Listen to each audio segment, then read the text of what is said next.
vanish.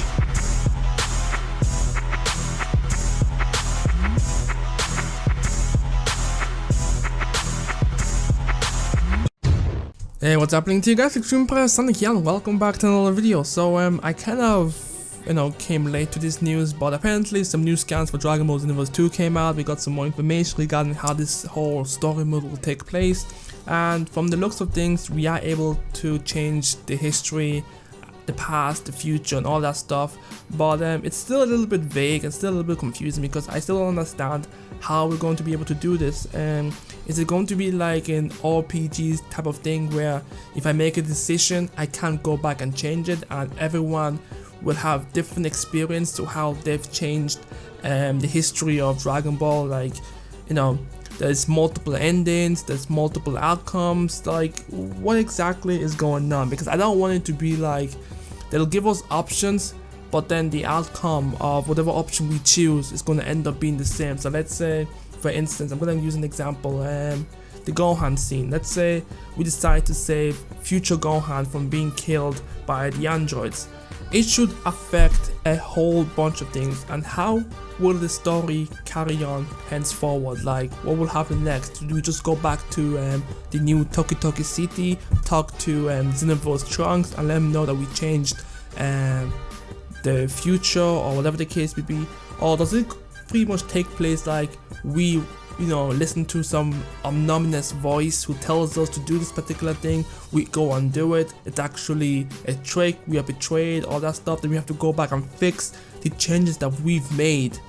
Because if that's it, that's kind of lame as fuck, to be honest, really. Because I want, with Xenoverse 2, if they're gonna be offering us the ability to change history, the past, the future, I want to be able to make changes and have those changes be permanently set in stone. As in, if I decide to save Bardock, I want to see Bardock interact with Goku later on in the series. I want to see, in fact, even if you save Bardock, technically Bardock will probably go out and seek his son because he knows where his son went, apparently. I think the Saiyans, they would know where their children have gone, so I would assume that Bardock will probably go after Goku and probably take Goku up as his son once again, raise him into a vicious being. It's like, you can't give us the options. That's the problem I have right now. You can't give us the options, and the option doesn't expand to such an extent.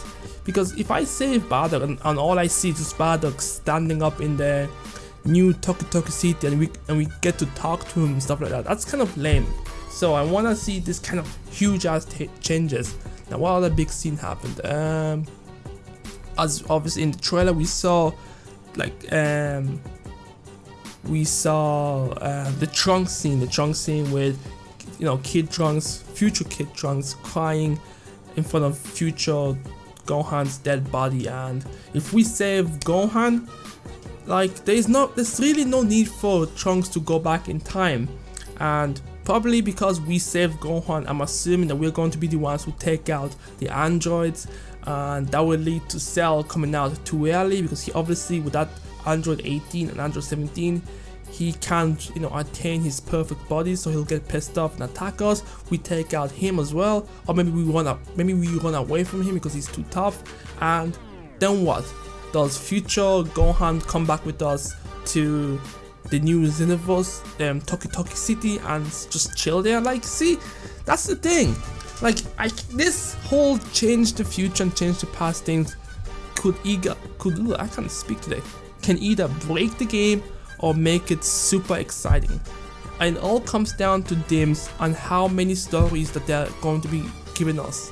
Essentially, like, how many paths are they going to give us? Like, this isn't Fable where one decision can affect the entire story. Because I remember playing Fable, like, I played Fable, and when you pick a decision, it actually affects the game and you can't go back. Because there are several times I actually wanted to go back because I didn't like the outcome of the story or where it's going, and I had to be forced to restart the game from the beginning. Because obviously I didn't do that because I just went with what I had. But essentially that's what multiple paths in a game actually causes. Like, once you pick a choice, you have to stick with the choices that you've made. So with Xenoverse 2, how much change will actually happen from our decisions, and how many changes will there be available, because I don't want them to just give us, I'm gonna give a number, about 5 changes in the game. Like we get to only change the Bardock scene, the future Trunks scene,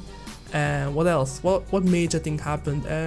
Oh, the Vegeta coming to planet Earth, or maybe the Raditz one would be more effective, because if Raditz doesn't get killed, technically, oh no, Vegeta and Raditz will still be probably on their way. So basically stopping Vegeta from actually making it to planet Earth.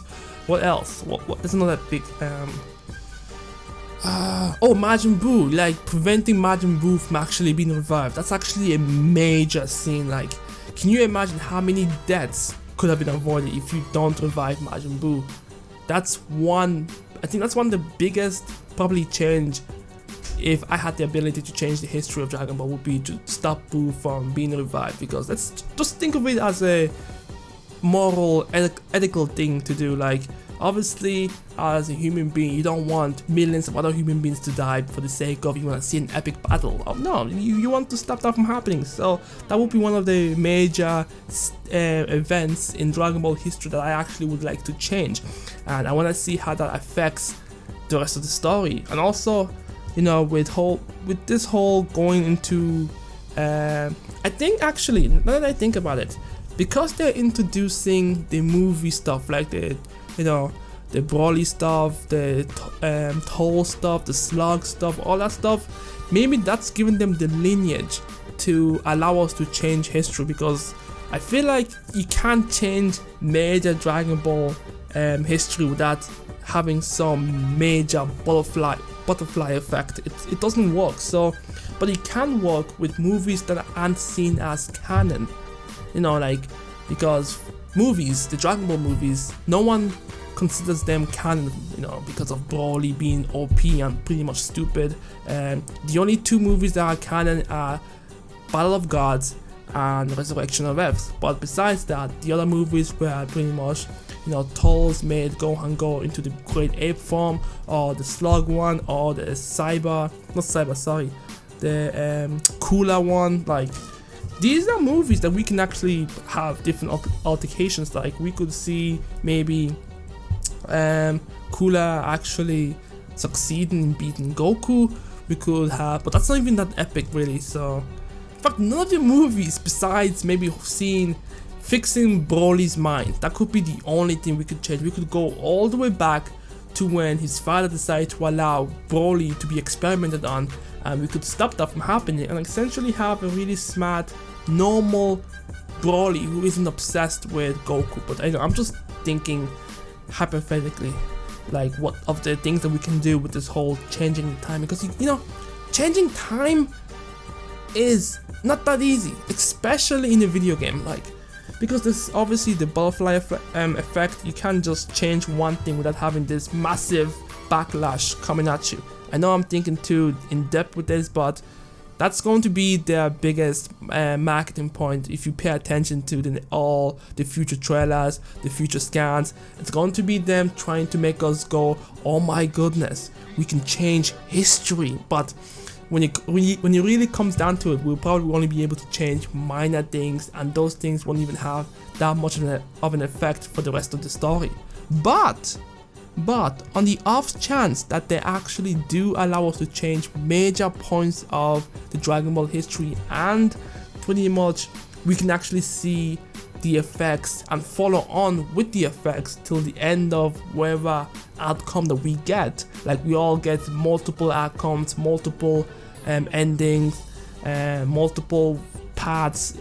It'll be interesting, like, to see what path each person took to, you know, reach to that point. But anyways, it's pretty interesting. You know, that's actually, you know, to be honest, really, I'll be real with you, like, the story isn't really my biggest concern. I've said this many times. I only care about the combat. They need to tighten up the combat, make sure to remove any glitches, any bugs that could potentially ruin the game. I also want you know what? Let me use this video to just talk about a few other things that I would like to see in Dragon Ball Xenoverse 2. Since I'm at it anyways. I want them to remove stats from the outfit.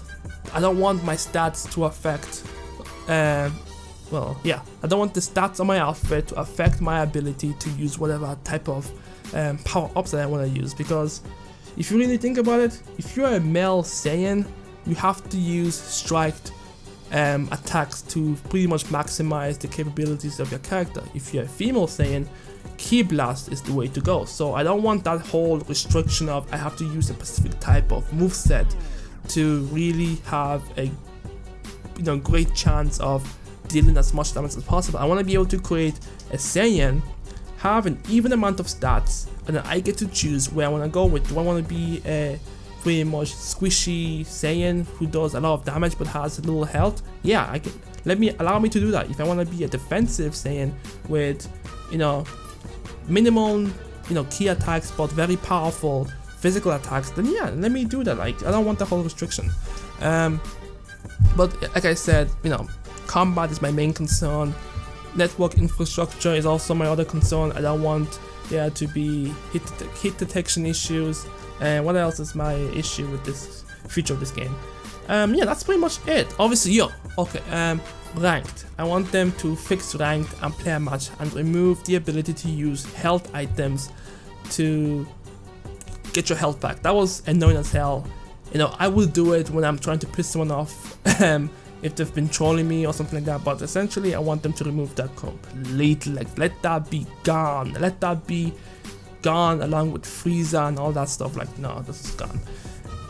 And that's pretty much it. So let's just recap on what I've been talking about. So it's all changing the future, changing the past, changing the history of Dragon Ball. Like, it sounds awesome, obviously, and as a fan of Dragon Ball, it gets me hyped up because I have the ability to change certain things and see what would happen if certain things didn't go the way that they should. But it feels like it's going to be some sort of a disappointment, because I feel like everyone will have this high expectation that every single mission will allow them to change parts of the Dragon Ball history, and that probably won't be the case. Like, we're only going to be able to change key events that can have repercussions. Why can I? You guys have no idea how many times I've tried to say that word, but I can't say it today, so no, it's not happening. It has consequences of changing history and stuff like that. I actually feel like we're all gonna get the same timeline. There's not gonna be anything different.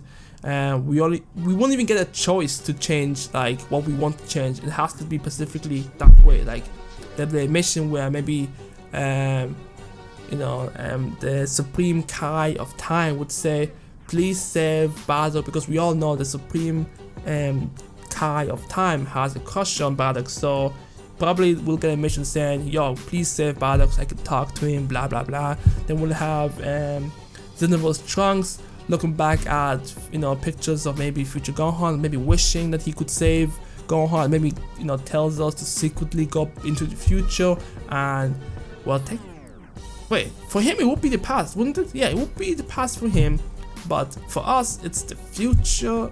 It's already complicated, but anyways, we go into that particular timeline, we save future Gohan, and we bring future Gohan back to the new Toki Toki City or Toki Toki Village. I'm pretty sure they're gonna call it Toki Toki Village or whatever the case may be, and that would be it. But then you'll see time will start to collapse. We'll learn that pretty much you cannot change time. That will probably be the biggest lesson from this game. You cannot change time. What happens has to happen. That's just the way it is. Time flows in a way that it cannot be disturbed, or whatever the case may be. And we have to go back and we have to allow future Gohan to die, with probably Trunks crying again, seeing his best friend die. We have to allow Bardock to be killed so that Goku could live up a life of peace and happiness and whatever the case may be. But that's just it. So yeah, let me know what you guys think. I'm Xenoverse starting, and I'll catch you guys next time. Peace. Obviously, if you don't like the game, if you don't think it impresses you, then that's fine. But some of you were going a little bit overboard. Like, some of you were already like shutting down on the game, saying like, oh, it looks shit. This is not